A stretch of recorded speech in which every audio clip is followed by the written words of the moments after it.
IAS preparation సాధనలో మీరు ఏ కేటగిరీయో ముందు డిసైడ్ అవ్వండి. కోచింగ్ తీసుకునే కేటగిరీయా, తీసుకోని కేటగిరీయా? ఒకవేళ కోచింగ్ తీసుకుంటే ఆన్లైన్ కోచింగ్ తీసుకుంటారా, ఆఫ్లైన్ కోచింగ్ తీసుకుంటారా?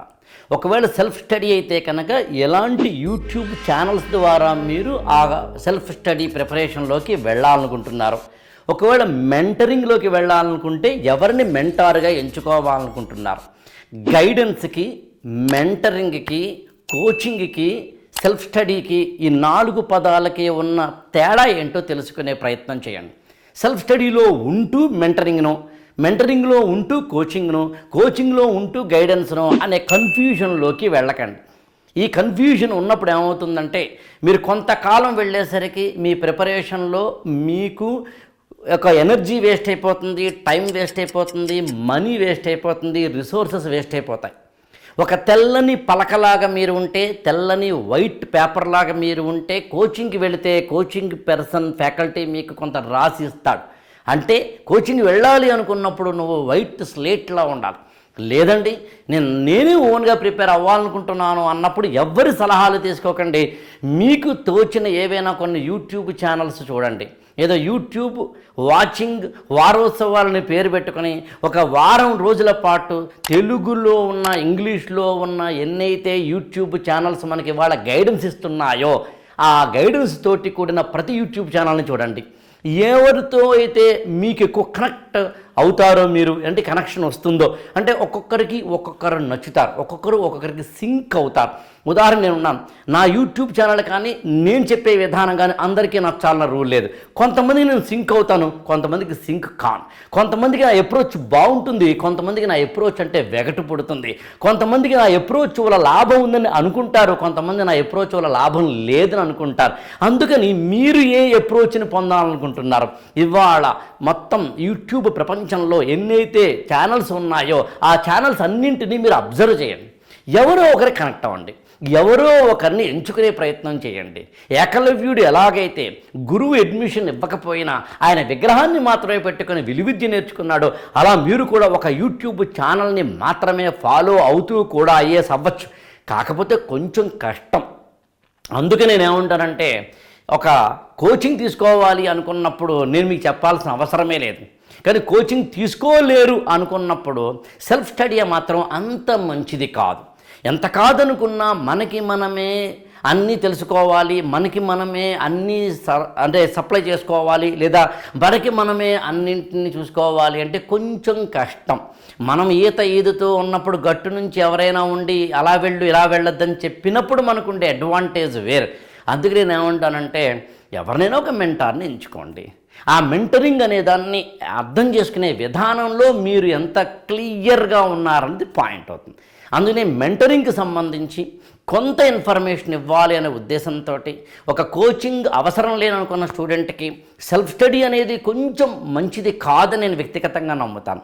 సెల్ఫ్ స్టడీ వల్ల ఎంత కాదనుకున్నా మనంతటా మనమే ఇవాళ ఒక యూట్యూబ్ ఛానల్లో కానీ, ఒక వెబ్సైట్లో కానీ మేము ఇచ్చే కొన్ని బుక్స్, రిసోర్సెస్ ఏవైతే ఉన్నాయో అవి కొంతవరకు ఉపయోగపడతాయి. కానీ అందులో కూడా మళ్ళీ ఏ బుక్స్ ఎట్లా ఉపయోగపడతాయి, ఏ బుక్స్ ఉపయోగపడవని తెలుసుకోవడం కొంచెం కష్టమవుతుంది. మరి ఎట్లా? మరి అందులో కూడా మళ్ళీ ఇప్పుడు ఎన్సీఆర్టీ పుస్తకాలు చదవండి అని మేము అంటాం. నేను యాక్చువల్గా ఇంకొక వీడియో చేయబోతున్నాను ప్రత్యేకంగా దాని మీద. ఒక ఎన్సీఆర్టీ పుస్తకాలు చదవాలని మేము అంటాం, 6th క్లాస్ నుంచి 12th క్లాస్ వరకు చదవాలని మేము అంటాం. కానీ అన్నీ చదవాల్సిన అవసరం ఉందా? ఉండకపోవచ్చు. కొన్ని చదివితే సరిపోతుంది, కొన్ని చదవాల్సిన అవసరం ఉండకపోవచ్చు. ఏది చదవాలి, ఏది చదవకూడదు అనేది మళ్ళీ ఎవరొకరు చెప్పాలి మీకు. ఆ చెప్పడం అనేది ఎవరో ఒకరైతే మీకు బాగుంటుంది.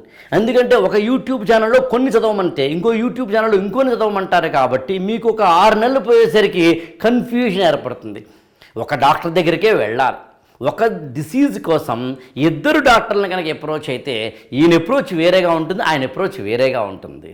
అందులోనూ మళ్ళీ ఈయనేమో అల్లోపతి, ఆయన ఆయుర్వేదం అయితే ఇంకా అప్రోచెస్ వేరుగా ఉంటాయి. అందుకని నేను మీకు చెప్పాలనుకుంటున్నది, ఇంతవరకు ఎప్పుడైనా సరే మీరు కోచింగ్ తీసుకోకుండా ఇప్పటికి ఉంటే క్లియర్గా ఉండండి. కోచింగ్కి వెళ్ళాలా, వెళ్ళకూడదా? కోచింగ్కి వెళితే ఆన్లైనా, ఆఫ్లైనా? కోచింగ్ వెళ్ళకపోతే మెంటరింగా, సెల్ఫ్ స్టడీయా?